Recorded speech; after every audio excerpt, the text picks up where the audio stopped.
Hello guys, જય માતાજી। અત્યારે બપોર થઈ ગઈ છે, જમી વમી લીધું છે। હવે જરા થોડી ઊંઘ આવે છે, પણ અમારા મેડમજી કહે છે ઊંઘવાનું નથી, ગાડી લગનમાં જવાનું છે। પણ મેં કીધું ચાલો થોડીક ગાડી બી ધોઈ દઈએ।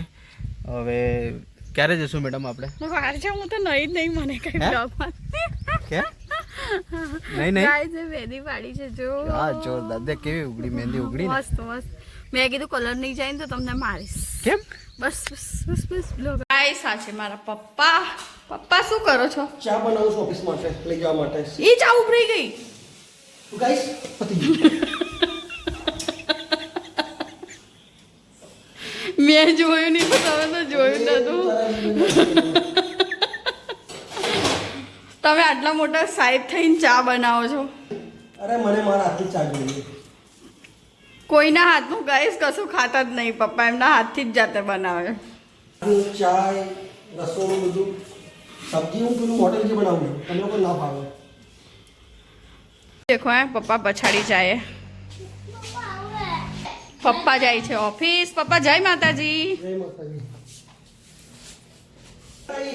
જય માતાજી। મારો મેકઅપ જોઈ લો, હજુ અડધો બાકી છે અને ઉતાવળ કરે છે। અડધો ગાડીમાં મેકઅપ કરે જી અને મમ્મી રેડી થઈ ગયા લગ્નમાં જવા માટે।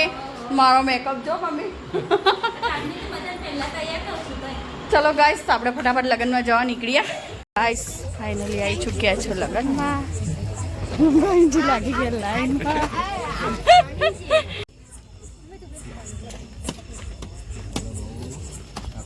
કોણ ખાઈ દીધું? કોઈ નથી? એ તો પછી લાવું કાલે આ લોકો ઉલ્લુ બનાવીને આવતા રહ્યા છે ગાઈસ અમને।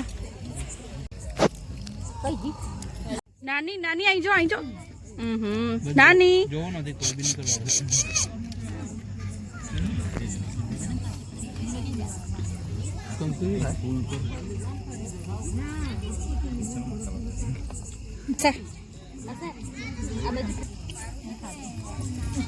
બીજી વાર પડી।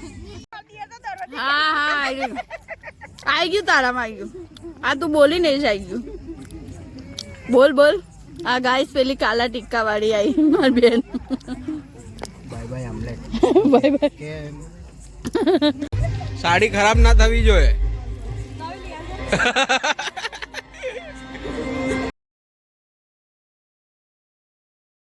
તો ગાઈસ આ મમ્મી બધા ઊભા રહી ગયા હતા। હવે નાચવાનું ડીજે થોડું ચાલુ થઈ ગયું હતું એટલે આપણે થોડું નાચી લીધું। મજા આવી ગઈ। કેટલા દિવસે નાચીને કસરત થઈ ગઈ।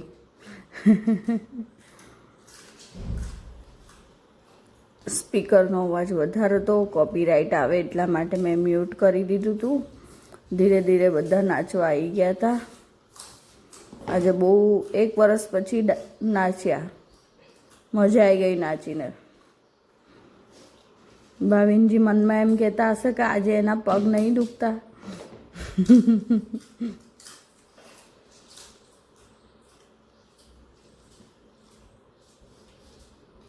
ધીરે ધીરે બધા જ નાચવા આવતા હતા।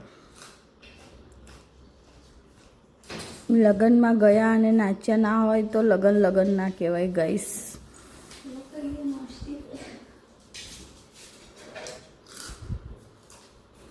બધા બેહી રહ્યા હતા, કોઈ નાચવા ના આવ્યું ને મારા મામાની છોકરી નાચવા ગયા હતા। તો ગાઈસ આ હતું મેરેજ મારા મામાના ઘરે। મારી નાનીના ત્યાં મારા મામાના છોકરાની છોકરીનું મેરેજ હતું। તો અમે ગયા હતા ત્યાં। થોડું નાચ્યું તો સારું લાગ્યું, કેમ કે 1 વર્ષથી કોઈના બી મેરેજમાં નાચ્યું જ નહોતું।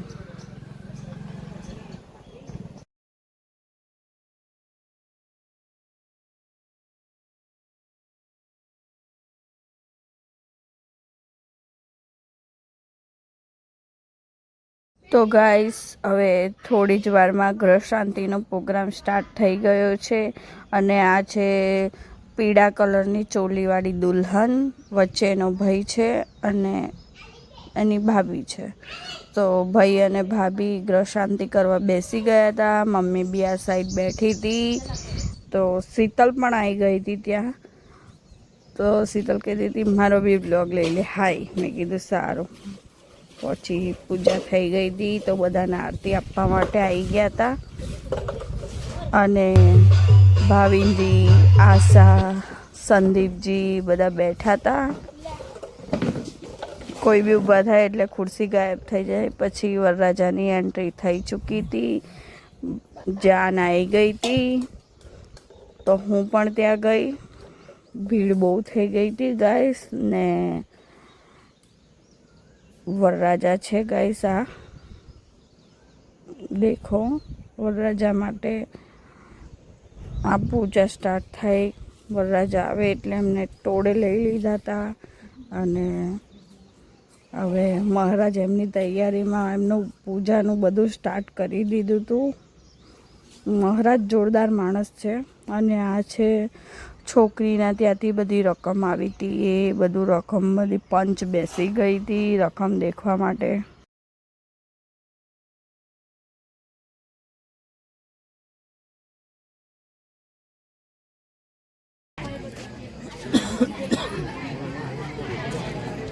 ઘરનું હોય તો હાલ જ દેવું પડશે.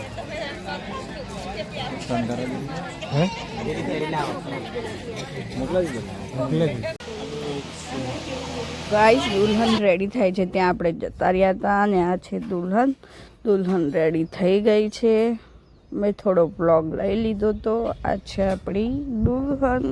ફાઇનલી મસ્ત તૈયાર થઈ હતી, કોઈની નજર ના લાગે. અને હવે થોડી જ વારમાં મને તો હવે ઊંઘ આવવાની સ્ટાર્ટ થઈ ગઈ હતી, પણ મમ્મી કહેતી હતી કે ના થોડી વાર બેસીએ પછી જઈએ ઘેર. ના શીતલ એટલી મસ્તી કરી. 3 વાગી ગયા છે અને અમે બેઠા છે. અને આ મારી બેન તો જઈને પહેલા ઠૂસી આવી ફરીથી બીજી ત્રીજી વાર આનું ચાલુ છે લગ્નમાં. અને આ મારો છોકરો બિચારો અવડે ઉઠીને આવ્યો છે. હા નીકળી તો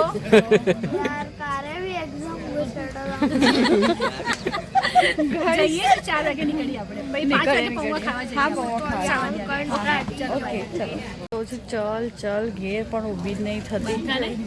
મેં એમ કીધું પેલી દુલ્હનને છે ને મૂકીને આવજે, વડાઈને બીજા દાડે આવજે. તું તો બેન 4 વાર ખાઈ આવી છું. અમે તો એક જ વાર ખાધું હતું ગાઈસ, એ બી 10 વાગે. તો ગાઈસ કન્યા પધરાવો સાવધાન મહારાજે કહી દીધું હતું. અને દુલ્હન આવી ગઈ છે બહાર, પણ ખબર નહીં મામા લાવે કે કાકા લાવે બહાર, કોઈ ખબર નહીં. બહાર પધરામણી થઈ ગઈ હતી ને ગ્રીન કલરની રજવાડીવાળી છે, એ બી મારી મામાની છોકરી છે. એના મારા મામાના છોકરાના ભાઈની છોકરીના મેરેજ છે. તો બધા આવી ગયા હતા ગાઈસ ને હવે ધીરે ધીરે ચોળીમાં બેસી ગયા. દુલ્હન આવી ગઈ, દુલ્હે રાજા એકબીજાને હાર પહેરાવી દીધો. અને હવે મને આવવા માંડી હતી ઊંઘ, એટલે હું મમ્મી જોડે જીદ કરવા માંડી કે ચાલ મમ્મી ઘરે જઈએ. ને ફાઇનલી હવે અમે ઘરે જવા